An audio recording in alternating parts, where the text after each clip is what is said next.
agradecendo aqui a participação. Sejam sempre bem-vindos a essa casa. Com a anuência dos líderes, esta sessão ordinária abre espaço de 5 minutos para a manifestação de representante do Colégio Poliuni para falar sobre a Mostra Brasileira de Foguetes. Passo a palavra ao primeiro secretário para que faça a leitura do ofício número 518/2024.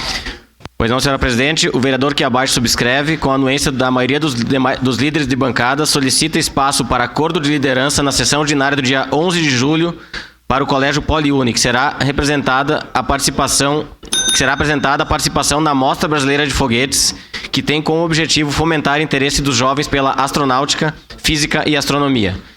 Atenciosamente, vereador Renato Oliveira, vereador Felipe Gremelmaier, vereador Zé D'Ambrosio, Juliano Valim, Olmir Cadori, Rafael Bueno, Rose Frigeri e Velocino Ex.